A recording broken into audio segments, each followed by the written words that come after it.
Hello, everyone. It's Lori White, President of the Greater Providence Chamber of Commerce, and welcome to episode number 65 of Chamber TV. Today, we're thrilled to have with us Dr. Paul Harrington from Drexel University. And Dr. Harrington is a longtime friend of the Greater Providence Chamber of Commerce. We've worked with him on many subjects over the course of the last decade and a half. And it's great to see Paul back with us today to talk about a very important topic, and that is the labor market post-COVID-19, or as we continue to experience COVID-19 and the pandemic. So at this point, Paul, I just want to officially welcome you.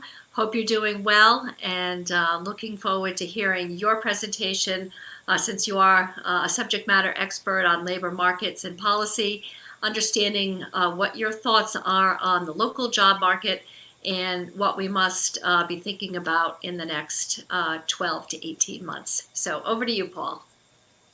Thanks very much, Lori.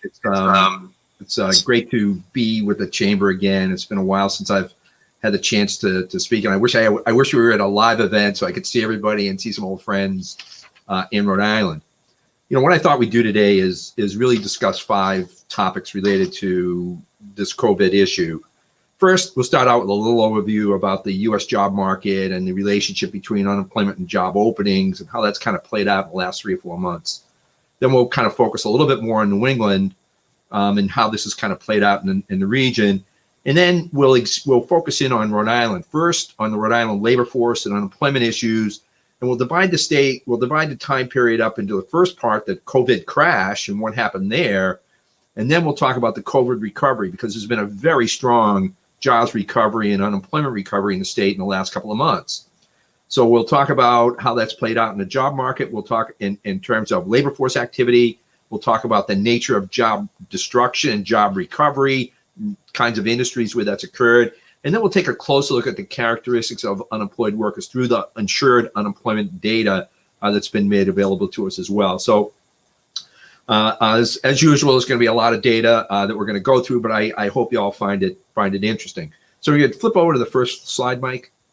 Okay, so the first bit of data you see up there is that tracks the relationship between the official measure of unemployed workers and the number of vacant jobs in the American economy.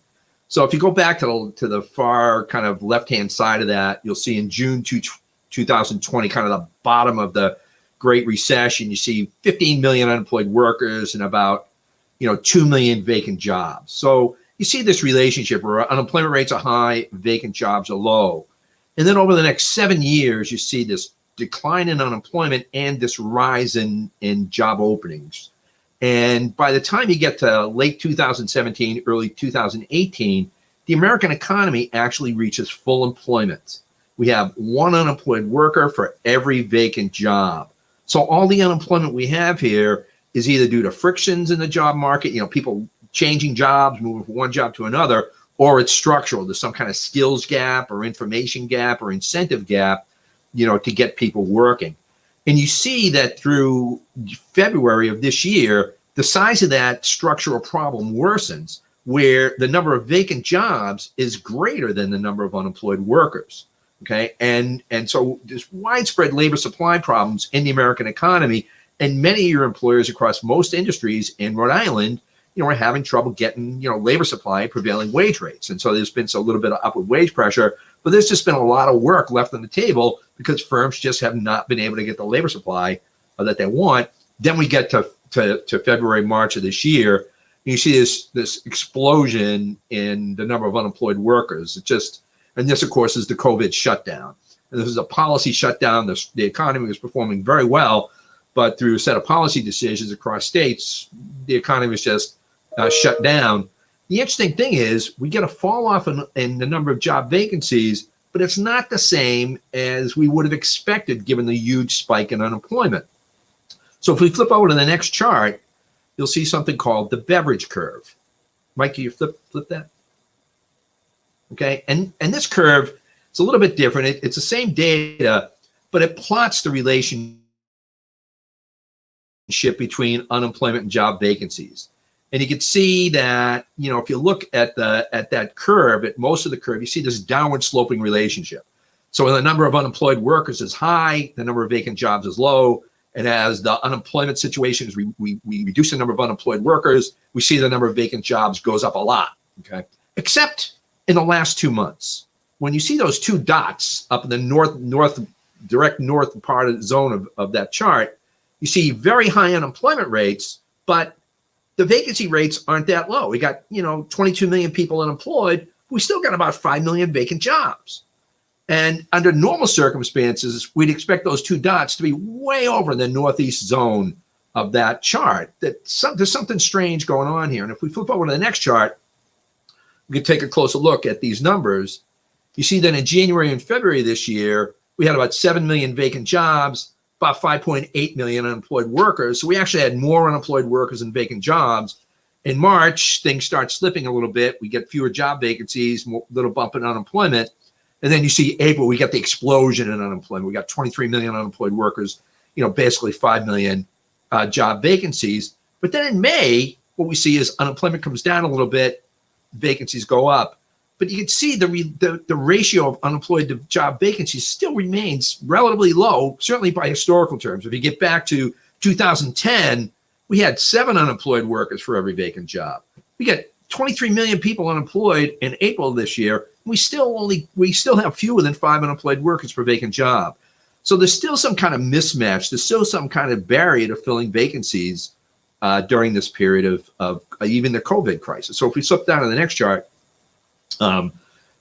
we can start taking a look at what happened to employment in New England over this period of time and in the U.S. as a whole. And this counts for the number of people that have jobs. Okay, so this comes from a household survey. And if you have a job, you're counted as employed. And that job is defined as 1 hour for pay or profit during the reference week of the survey. So in the U.S., we had about 158 million people working back in February 2020. By May, we're down to 137 million. So 21 million decline in the number of people that are employed. This is by far the most dramatic employment loss we've ever had in the American economy. We're down by about 13%. You see in New England, the story is a little bit different. The number of people that are out of work in New England is considerably higher than it is in other states, where employment falls by about 17% over that period of time. Rhode Island's down by about 19%. Massachusetts actually is down by 21% over this period of time. And that's all kind of the way that we structure the shutdowns in different states. Some states were more severe than others. And, this is a matter of policy that governors and others in the state just sort of have come to. If we look at the next slide, we'll see that the fraction of adults, of actually people 16 and over, that actually are working. And you see we reach historical lows here. In the U.S., in February of 20, we had about 61% of people over the age of 16 had a job. By May, we're down to 53%. So that's a big reduction. You see in Rhode Island, it was quite large. We go from 62% in February down to 50%. So it's a little bit bigger decline in the fraction of people that are employed. And that has, big impacts across the state in terms of tax revenue, spending, the whole deal. And this is why you saw such radical stimulus activity, both by the Federal Reserve and by Congress and the president. There's just massive injections of spending because just the fraction of people working just fell so dramatically. The view was we got to get income out into these households. And by May of 2020, 31% by April of 2020, 31% of household income came from either, in the United States, came from either Social Security or unemployment insurance payments. So it's a massive stimulus. And then in addition, you saw the Federal Reserve engage in some really wild policies to try and keep spending and going in banks, strong. Flip over to the next chart. You'll see that if you, Mike, just tip that over. This is data on the number of unemployed. You see again, very sharp rise. We had very low unemployment in February, 5.8 million. In Rhode Island, we had 18,700 people out of work, officially unemployed. So the state was doing great. In May, we got 21 million people unemployed in the U.S. Rhode Island's got 85,000 people unemployed, a 350% rise in the state and the number of unemployed. Not as much as Massachusetts, not as much as New Hampshire. But unemployment is not the only adjustment that people make. There was also a lot of labor force withdrawal, which we'll get to in a minute. If you could flip to the next chart, Mike. Okay, this tells us what happened to, I'm sorry, I think this is a little bit out of order, but this is okay. So if maybe we'll get on one more. This might be a little bit out of order. Yeah. So I'm missing a couple of charts, but that's okay. So this tells us about labor force decline and unemployment increases in the New England states and in Rhode Island over this whole period of time. And if you look over in the far right column, this tells us about the size of the employment losses, that we had in these states. And you can see in Rhode Island, we were down about 102,000. Well, what happened to those 102,000? And what you could see is about 65%, about 2/3 of these people stayed in the job market. They said, I'm going to continue to look for work. But about a third, 35% of these individuals said, I'm going to just withdraw from the labor force. I'm just not going to look anymore. I'm just pulling out. And you can see that's generally the story in New England. The big exception to that is Connecticut. Connecticut's unemployment rate doesn't go up so much because they had so many people pull out of the labor force. They were almost a mirror image of Rhode Island. In Connecticut, 63% of the people withdrew from the labor force. Only 37% who lost a job said, I'm going to remain unemployed. So Rhode Island's behavior was really different than Connecticut. Rhode Islanders said, I'm going to stay in the job market at much higher rates and I'm going to look for work relative to those who said, I'm just going to pull this. So we can flip over to the next chart. We can maybe delve into a little bit more what's happening in Rhode Island. So this tells us a story about the number of employed persons in the state. And you can see that there's this decline and then this recovery. And in the decline, when we look at the data from February to April, we go from 539,000 people working down to 433,000. So it's a massive, massive reduction. And then it's about 106, 107,000 people lose their jobs. But then you see between April and June, a very sharp recovery. We go from 433,000 people working in the state up to 481,000, a 48,000 plus rise in the number of people working in 2 months. So when you think about that and say, what's that mean? Well, it looks a little bit V-shaped, right? We get this very sharp decline in employment really between March and April. And then between April and June, we kind of get a very strong uptick, So it's not quite but it's maybe a check mark, So there's a strong rebound, at least over the past couple of months. So flip over to the next slide. We can see this is the employment rate. And you can see our employment rate, as I mentioned earlier, is about 62%. By April, it gets down to 50. But by June, we get a 5-point rise in that employment rate. A 5-point rise in an employment rate in 2 months is spectacular. It's a tremendous, tremendous increase in the share of people who are employed. And, the other day, I think it was yesterday, the day before, personal income data came out for the U.S. I'm sorry, retail spending. And retail spending was up by 7.5% between those months. And, when you go back and you look at the data historically, a change of 0.5 is a big gain in retail spending. Well, this reflects this rise in E to P ratio is part of the reason why retail spending, as we opened up, people started spending more, people went back to work, and we certainly see that happening in Rhode Island, a strong, strong rebound. You look at the next slide, what we see is what happened to unemployment in the state. February, we had unemployment of 18,800 people. By April, we're up to 95,000 people out of work who are officially unemployed. So this is a massive, massive, and the state, again, has never seen a spike like this. This has never, ever happened before. But look at that, look at that recovery.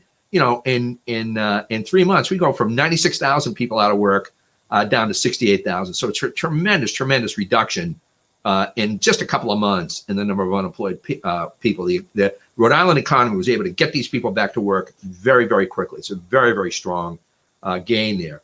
If we go to the next slide, you'll see again the result is in the unemployment rate. In February we had a 3.4% unemployment rate. That's about as close to full. That is a full employment unemployment rate. This means firms are just having difficulty hiring labor at this point. Most of that unemployment is just people changing jobs, and some of it's structural, just people that just don't have the skills to take the jobs they live in the wrong place to take the jobs that are available. You see, by April, our unemployment rate bumps to 18%. So a massive, massive increase. But again, we get that reduction to 12%.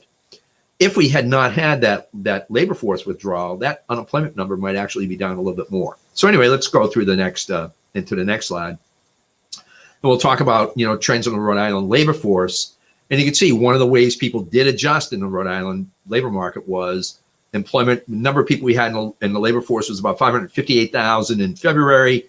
By April, it drops to 529,000. So that's one of the ways people adjusted. Instead of staying in the job market, they pulled out, but they got back in pretty quickly. Between April of this year and June of this year, we see the number of people, going back to work, coming back into the job market, rise from 529,000 to 549,000 people. So what's this mean? Well, what it means is that when the economy rebounded, we were able to, about half the gain came from reducing unemployment in the state, and about half the gain came from people outside of the labor market coming back in. So, it was this economy where, maybe if we had not had that labor force withdrawal, our unemployment rate might actually have been a little bit lower. But again, we're able to both get unemployed people back to work, but also, and this is good news, get people out of the labor force back into the job market. If we flip over to the next slide, this just tells us what happened to the labor force participation rate, and again, a strong rebound. And this is just a fraction of people, of adults 16 and over, that are in the job market. And you see, we're running 64, 65%. We get into trouble, it drops down to 60, 61. But then in June, we kind of get this, rebound as people decide, I'm getting back in the job market. People want to work, they want to get back in there. So if we go to the next slide, this will tell us about payroll employment. So this is counts of jobs. And we're looking at the February to April period. So this is the COVID lockdown. And so in the US, the number of jobs we have in the country falls from 152 million down to 132 million. So it's a 15% reduction. So this is, by far the largest 2-month decline we've ever had in the American economy. In New England, we lost about close to 1.4 million jobs, about an 18% reduction. You can see Rhode Island got roughed up pretty badly. We went from 508,000 jobs down to 410,000. So it's a 98,000 job loss. We lose 1/5 of productive capacity in our job market in 2 months. So it's just really a massive, massive reduction. If you flip over to the next slide, what you'll see is the recovery. And we don't have recovery. I only was able to get data for 3 states because the data is just sort of drab, and it'll be out today.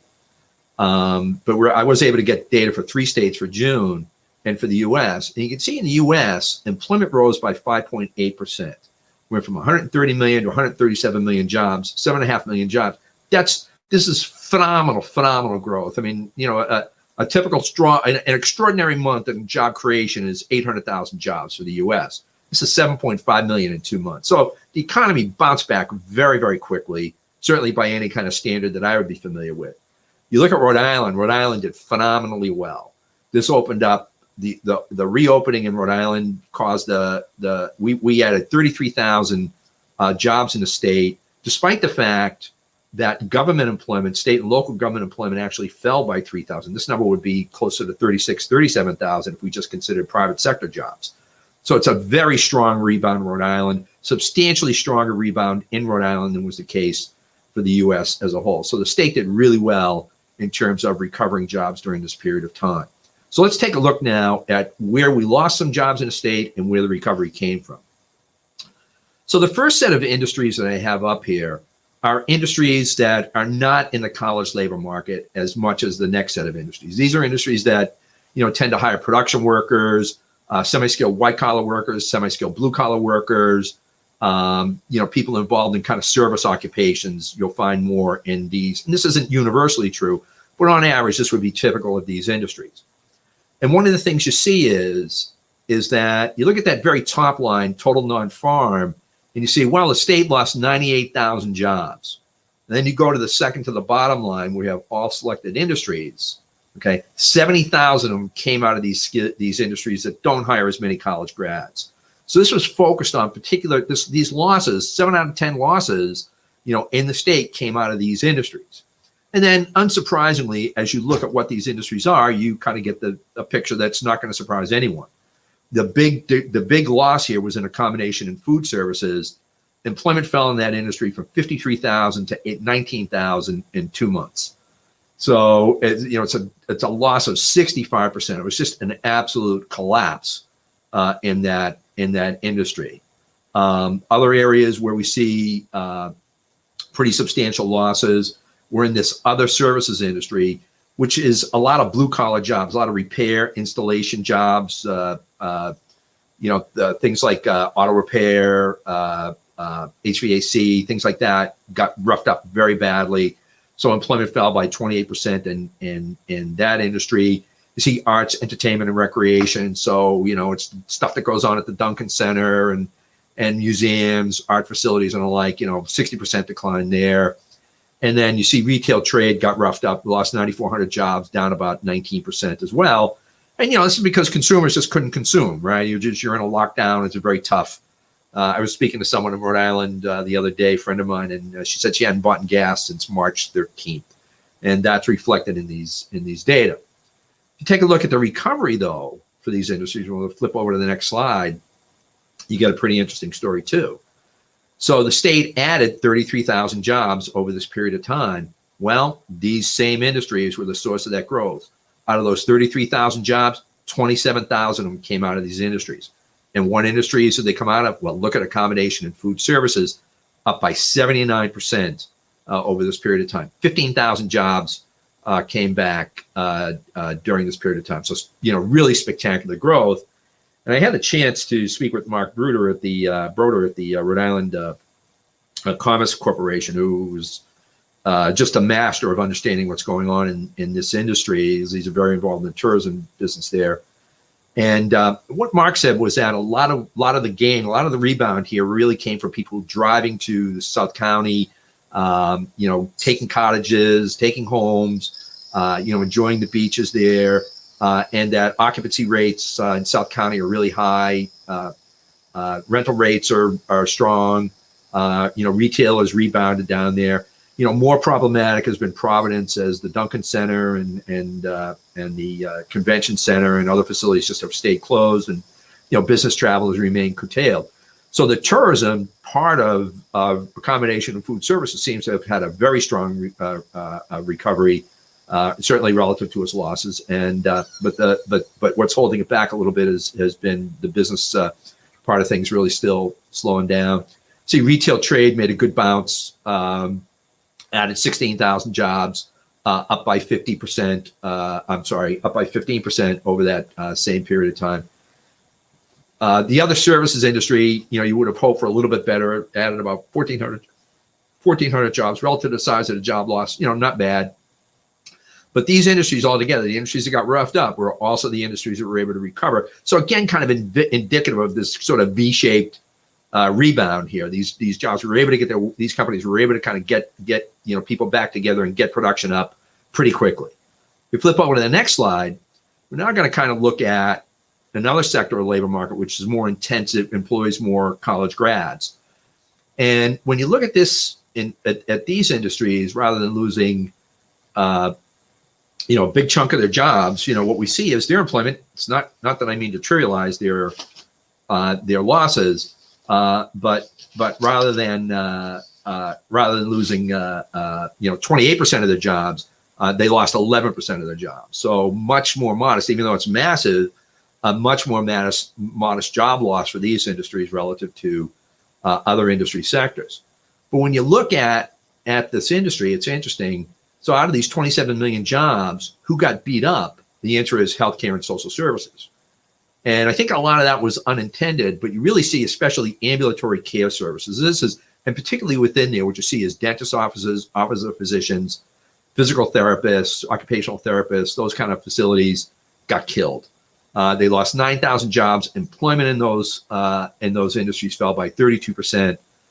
Hospitals got roughed up during this period of time. They lost about 2,000 jobs, down about 10%. That's a little bit unusual. Other states hadn't been such a problem. Nursing and residential care facilities, employment has been falling, and that's an industry that where employment's been falling anyway. This has accelerated that. And then social assistance, you see employment fall there by about 2.5%, by about 2,500 jobs, about an 18% decline. And a lot of that is actually childcare facilities. Childcare is part of that social assistance.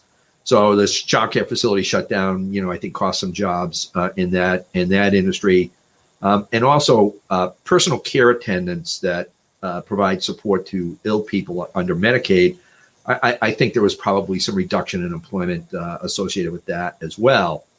So you can see out of these kind of high-end industries, the losses were much more modest. Financial activities down 6%, professional, scientific, and technical services, which would include accounting, would include consulting services, like it would include engineering services, scientific research, down about 11%, 3,000 jobs. Management of companies was a very high-end kind of management set of organizations, almost no losses relative to what's happening in the rest of the state. And then government over this period of time didn't lose much. Government was only down about 3% over this period of time. Although in the next 2 months, as we'll see shortly, that changes a lot. So if we flip over to the next slide, Mike. What we see is this is the recovery in these sort of high-end industries. And the recovery, we had about 6,800 jobs in this industry. Where did that come from? Well, the answer is it came out of a couple of places. One is healthcare and social assistance added 6,000 jobs there. A lot of that out of ambulatory care. So the dentist's office reopened, the doctor's office were getting repopulated. People were going back to some of the therapy. So a strong rebound in ambulatory care that brought the whole healthcare system up. Social assistance really kind of stayed flat during that period of time. Nursing and residential care facilities stayed flat. Hospitals stayed, they got a little bit back, but they were down 2,100. Now they're down 1,300 over the whole period. The most interesting thing here is the decline in government employment. Between April and June, government employment fell by 3,700, and that accounted for a 6% decline. And all of that, by the way, was in state and local. Federal employment did not change at all. It was the losses in government employment were in state and both state and local government. So it's what you're seeing is that the parts of the economy that were not adversely affected or less adversely affected by the shutdown were able to kind of weather this pretty well. The parts of the industries that were really roughed up in this were able to kind of come back pretty quickly. And what this would say to me is that if we're able to stay open, and that's an if, I think the chances of a strong recovery are very good. And what do I mean by that? I mean that the state agent has been able to bounce back pretty quickly as the COVID restrictions have been lifted. We've been able to get people back to work pretty well, and if policy allows us to continue to do that, I'm optimistic that we can get strong job growth, we can get consumer spending back, and things will go pretty well. What really is at issue here is policy. What are we going to do? Are we going to allow the economy to reopen, or will kind of the worries about COVID limit that, or even bring us, even reduce the level of opening we have now? If we flip over to the next slide, and this would just be the last set of slides that we go through. This is data on insured unemployed persons in the state. And so this is data only on people who are in the regular unemployment insurance program. It doesn't include people who are not in the insurance part of the program, but they're on unemployment assistance. So people that were self-employed, other people that did not pay, their employers did not pay into the trust fund are not included in this. This is just people that paid into the trust fund. So, and there's probably about 45,000 people right now who are on unemployment assistance who are not part of the regular unemployment insurance compensation program in Rhode Island. So it's a big program. And when you look between, I don't have it on the slide, but when you look at the data on the total rise in unemployment insurance claims under the insurance program, it went from about 11,000 in February 20 to 96,600. So there was about a 7.5-fold increase in the number of people receiving unemployment insurance benefits over this period of time. And it's interesting, and that's come down a lot. But we'll get to that in a minute. When you look at the rise in unemployment insurance claims, it comes out of the industries where you think it would. Retail trade. We get a 10,000 increase in retail trade. Out of the healthcare system, we get a 15,000 increase. Out of accommodation and food services, we get a 21,000 increase in the number of unemployment insurance claims. In the industries that didn't get roughed up, we don't see a big rise in the official unemployment insurance claims. We don't know about the characteristics of people that are on the unemployment assistance program. We just don't know who they are. There's just no data. There's just nothing out there that can tell us much about that program, at least that I'm aware of. Flip over to the next slide. And again, this is data on April to June and the recovery in these industries. And you can see, strong gains, across the board. There was some rise in manufacturing. Manufacturing claims down 41% over this period of time. Construction claims down 47% over this period of time. You see accommodation and food services claims are down 3,900. So we're getting these reduction in claims, but they're not necessarily proportional to reductions in the industries where the claims rose most rapidly. And so there seems to be for people that are on unemployment insurance, at least some people that are on unemployment insurance, there seems to be some barriers to them going back to work. There seems to be a lot of labor demand out there, but we're kind of not getting, at least I'm not seeing the reductions in unemployment insurance claims out of some of these industries that you might hope for, given the jobs rebounds that are occurring. So what I would speculate is happening is that in some of these industries, firms they're not bringing their old workforce back. In part, they're bringing in other hires. There are some barriers to this old workforce coming back. And one of those barriers may be the $600 premium that people are getting on unemployment insurance. Anecdotally, I've certainly heard a lot of people say, I'm having trouble getting, people back because of this. The point is, and I'll just leave it here, is that in the country, Congressional Budget Office estimates that about 5/6 of all persons that are receiving unemployment insurance compensation and the $600 premium have weekly weekly pay that's in excess of what their regular weekly wage would be. So that would in my estimation be a pretty strong disincentive for people to kind of come back to work quickly if depending on other factors. We flip over to the next chart. This tells us about the occupations in which people filed for unemployment insurance claims. And you can see the single biggest population, a little bit crowded, I know, but kind of, maybe 60% of the way down, you see the food preparation and service occupations. That's out of accommodation and food services. You see a 20-fold increase, 2 orders of magnitude increase in the number of people filing claims.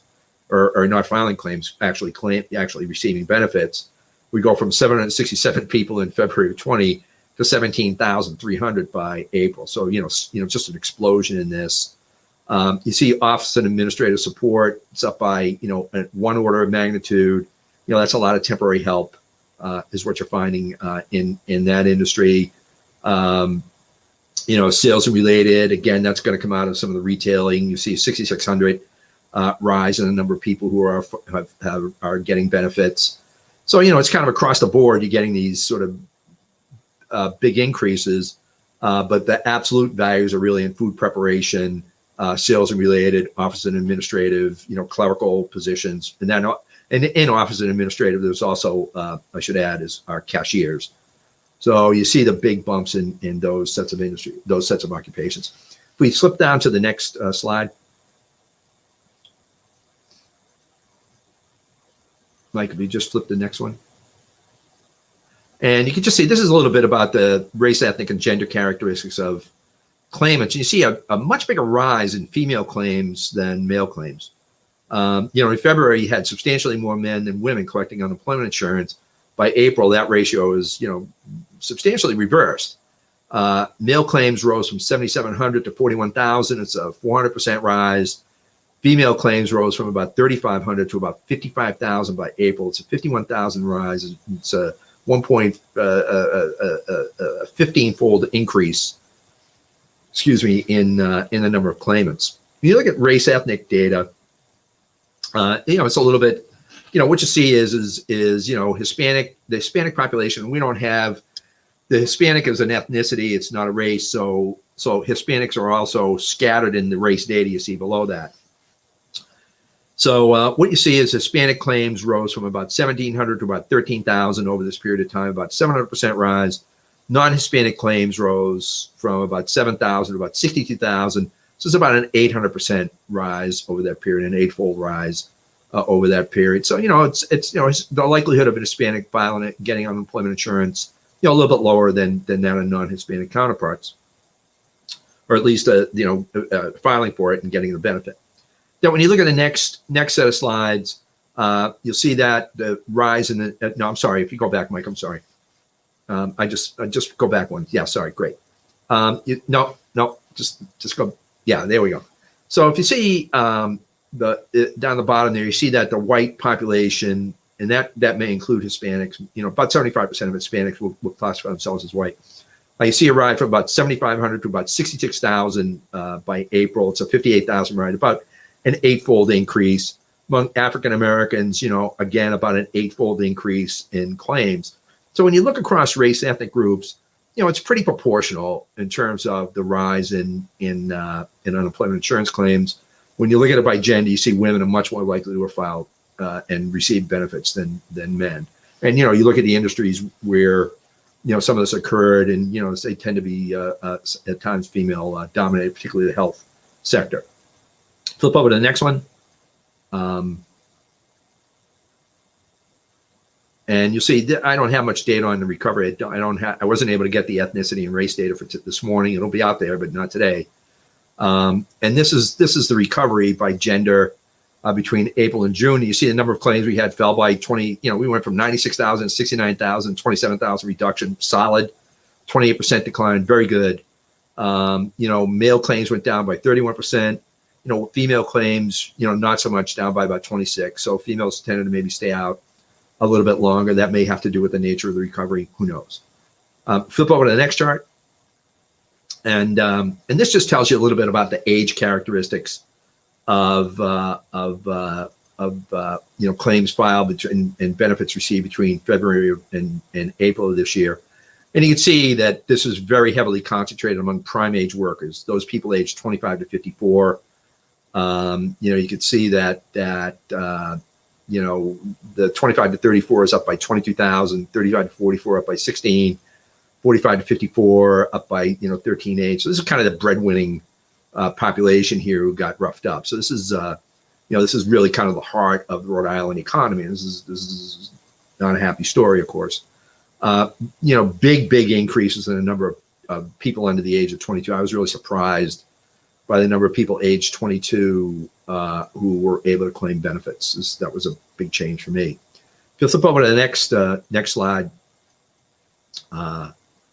this just tells you about the recovery by age between April and June. And you can see that, it's pretty even across all population groups, except for maybe the 65 plus population. They were less likely to come off unemployment insurance. But for everybody else, you can kind of see it's pretty more or less proportional.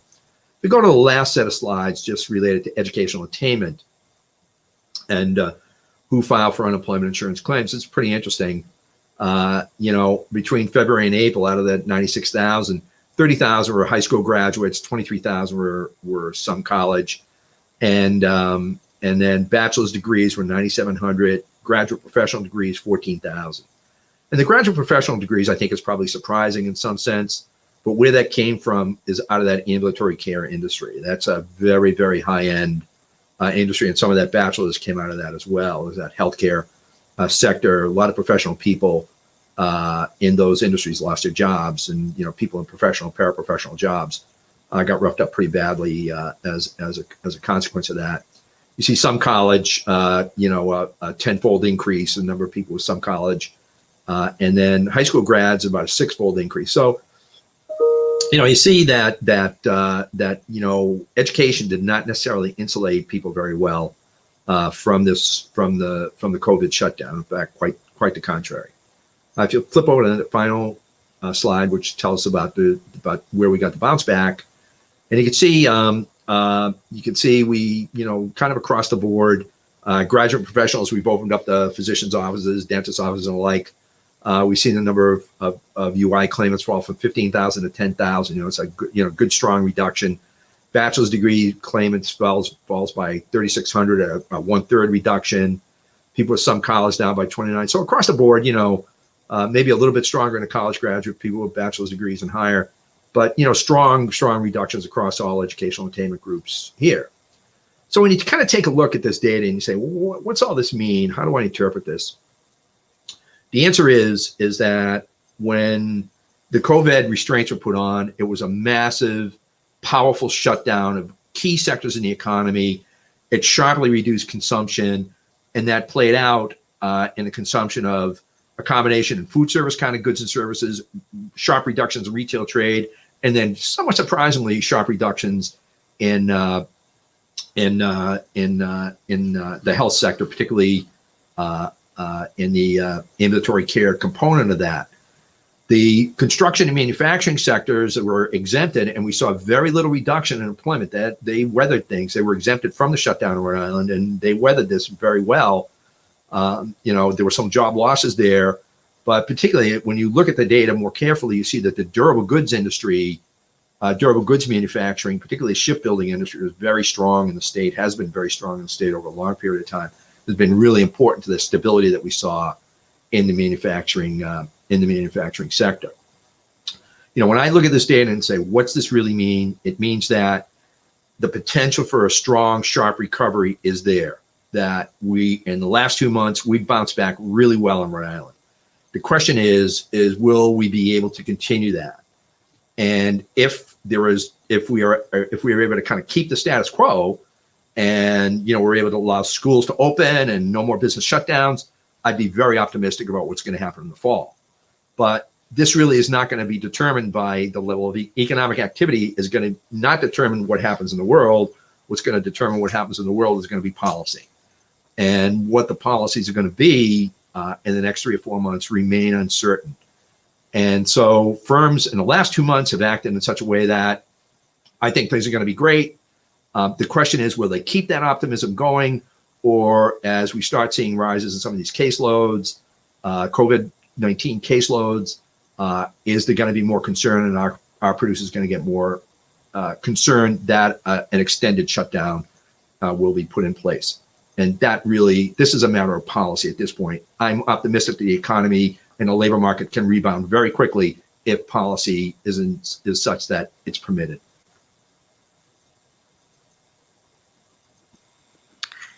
So thank you, Paul. That was a veritable tour de force of some very, very compelling numbers and statistics.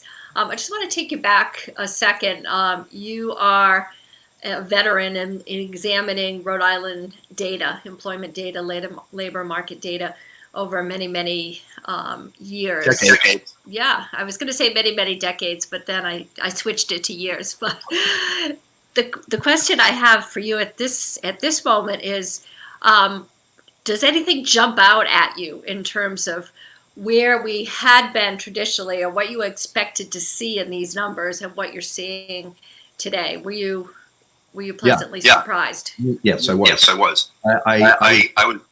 I was when I get the job today, I was astonished at how strong they were. The employment rebound was just remarkable yesterday. I really thought it was terrific. And Laurie, to tell you the truth, there was strength everywhere. I mean, people are willing and able to go back to work. And I am concerned about this $600 deal, but people out of labor force just came back in. I mean, so employers were able to, they were able to get workers. They were able to staff up. There still is kind of this bigger question about, there's still a lot of job vacancies down there. I think if you get down to South County, I think you may find employers saying, I'm having a hard time, in the combination food services and retail trade, they may be still having difficulty getting people in the middle of this COVID crisis, so it's a little bit of a paradox here. But the thing that surprised me was the strength of the recovery is very strong. So the $600 additional benefit. So at the beginning of your presentation, you talked about the beverage curve and the mismatch between unemployment and job vacancies. And then later in your presentation, well, I was thinking, at that point that, well, that was the 600. But then later in your presentation, you did come back and say, yeah, we saw this phenomenon, but when push comes to shove, there was a great deal of movement from the sidelines with Rhode Island workers getting back in the workforce. Is that a correct takeaway? Yeah, I think that's right. What we see is a lot. Like when you look at the recovery, about half the employment rise came from people who are unemployed who got a job, but about half the gain came from people who are out of the labor force. And I think if you're out of the labor force now, and you're getting benefits, there is this risk that you'll be replaced. You can stay out for a while, and then employers to say, well, you've been a great worker, and I'd like to get you back, but I need to produce now, so I'm going to hire somebody, and if that person's a good worker, then they're going to stay. So there is a certain risk with this, and the question is I think the risk goes away at the end of the month, but if Congress puts this in for another 6 months, I think it's going to be more of a problem for the state. Would it also be fair to say that the additional infusion in unemployment benefits ultimately led to a resurgence in economic spending and retail stores and restaurants reopening? So, while the $600 is difficult for employers looking for talent, if you look at it on the flip side, it did provide a needed stimulus, which is what we're looking for. There's lots of ways to do that. I could, if I want to put, spending in maybe a more economically efficient way of doing that is just have a payroll tax reduction. And just let people just everybody that's working, that would create an incentive for people to work and put, money in households across the state, So there's lots of ways to put, money in people's hands. Unemployment insurance compensation is one way to do it, and it's an important way. But when you when you make the benefit so generous, it creates, sometimes, kind of you can create a pretty strong disincentive for people to go back to work.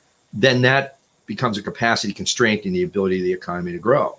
Second thing to understand is that, while retail trade spending, up by retail spending went up by 7.5% last month. One of the things that happened is I'm sure your banking friends will tell you this, that people are paying off their credit cards like crazy, which is a good thing. I'm not knocking that, but the level of savings and credit card payoff went up a lot. So that's where a lot of that money went to, because it's hard to spend when things are shut down. I'm back to the woman that hadn't bought a tank of gas since March 13th. So I think as we open up more, the need to have that kind of stimulus will be diminished. And that's also, I think, where you see the rise in the equity markets too. People are wondering, what's going on here with the pandemic? Everything's locked down, but the markets keep rising. So the money is going back into the economy a bit. It is. Yeah, the equity market is very hard, to understand. A lot of that looks like the Federal Reserve just, is very committed to keeping equity prices, to keeping the stock of wealth high. I think there's a concern that if the stock of wealth falls, then consumer spending will just not be good. And now news today that mortgage rates have fallen to the lowest level ever in history. So under 3% in the 2.8% range. What do you think the impact of that would be? Why is it so low? And the reason is that the rate of inflation has up until this month, the last 3 months, has actually been negative. And so what that means is, and why is it negative? Well, it's because consumers aren't spending. There was a very, very low level of consumption. The inflation rate got a little bit more positive because of mostly because of the spike in food prices, which I'm sure all your shoppers, including myself, know. If you go to the grocery store, it's more expensive. But I think what that means is I don't actually view that as a very optimistic thing. I think it's a sign that we're not at the level of consumption that we need to be. There's not the spending going on in the economy. So the Federal Reserve is just driving rates down as much as they can. And, it's I'm sure it's kind of helped sustain housing prices, but that's not what's going to get us out of this. This is what's going to get us out of it is what's going to get us in it. What got us in it, and that is, we did the shutdown. If we want employment, the potential's there, but we got to open up. Well, as you said, the consumer needs to consume. Yeah. And that'll happen. If the evidence suggests to me that'll happen if we open up, if we're able to continue that. A couple of other points that jumped out at me was the inverse association of education and unemployment, and you described that being, within the healthcare profession and the paraprofessionals within ambulatory care and all that. But do you see it specific to that, or is there something greater going on with, post-baccalaureate attainment and ability to hold on to jobs? No, the job market the job market will continue to reward human capital proficiencies. What this was, why did we get this big spike in unemployment insurance claims among college grad? And the answer was policy.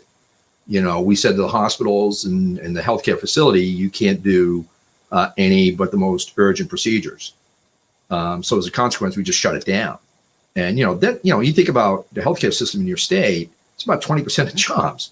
So when you shut that down outside of COVID services, there's going to be some big losses, and they're going to be high end. And how many of your viewers went to the dentist in the last 4 months? Not many.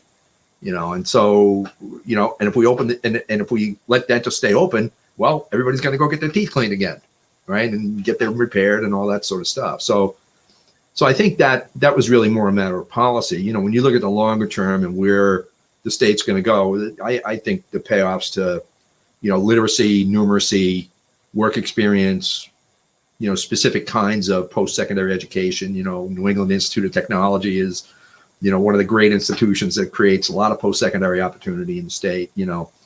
I think that those are all very important things and will continue to become more important.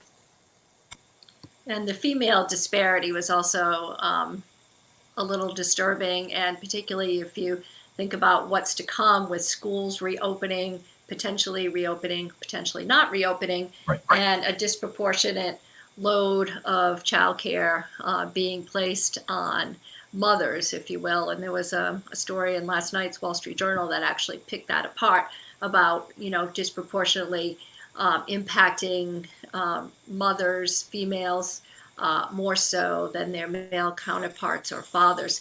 What I imagine that this is troubling to you in terms of what will happen in September if schools across this country, or at least in New England, do not reopen for as we once knew it. So there's two parts to that question. One is, why do we get that, such a sharp rise in female unemployment insurance claims? And the answer is a lot of that came out of healthcare, but also a combination of foods. About 80% of people that work in the healthcare industry are women, and that includes professionals. It's a very, very female intensive industry. And then, a combination of food services also tend to be female dominated as well. So it's just kind of happenstance of the industry where the losses were.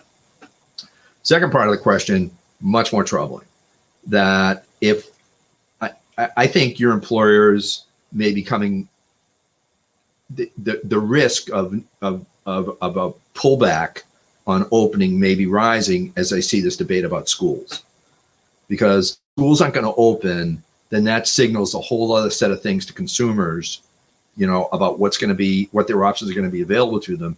But it also raises these labor supply questions, to employers. Am I going to be able to get people back? Am I going to be able to handle this sort of thing? And then I think you're going to start seeing, kind of a push for alternative forms of schooling, including homeschooling kind of activities, and there is going to be pressure for moms to stay home. I think that's probably, right, if we don't get this school opening, going. And I don't know. I saw Los Angeles now has decided they're going to just be closed. They're going to everything's going to be online. It sounds like Massachusetts, if I have this right, is going to be at best partially online. So I think if schools don't get back, that raises more risk. It creates uncertainty for your employers, and they're going to slow down their willingness to kind of produce output because they, it suggests the likelihood of an extended lockdown. Well, this economist is saying opening economies without schooling and childcare is, quote, a recipe for generational wipeout of mothers' careers. So that's a sobering thought. Well, but I do want to. Let me just explain. So I've been doing some work on male-female earnings gaps, and what I find is there is this large, persistent male-female earnings gaps, even once I account for people's literacy and numeracy skills. And where I find this gap most intensive is actually in the college labor market. It's interesting, so it's married couple families in the college labor market. And it's I think it's almost exclusively concentrated among moms, and it's this and I think it's got to do with the nature of work in professional fields. If you want to be an accountant, you just have to be there all the time. You have to be this full-time accountant, and if you're working for Ernst & Young or a firm like that, we'll let you have your kid in daycare here, but your commitment is to that firm, and you can't hand work off. You can't say, well, hey, Lori, I got to stay home today. Can you handle this company for me? It doesn't work that way. So I think that if schools don't open, two things will happen. I think number one, women will get college educated women will if they're outside of the health system they're able to hand that off. But outside the health system, it's going to be tougher. So there will be a certain amount of derailment there. But the second thing is, if we don't get these schools open, I'm deeply concerned about the literacy and numeracy proficiency development of young people. I think this really comes into question, and we weren't doing all that great to begin with. I want you to leave us on a hopeful note, Dr. Paul Harrington. We only have a couple of minutes left, so give us your moment of truth, your moment of hope, and send us away on a positive note. So the positive we had a great rebound. This is jobs came back, unemployment rates came down, people outside of the labor force came back in. When the governor said, I'm going to open the economy, the question is, would the economy open? And the answer is yes.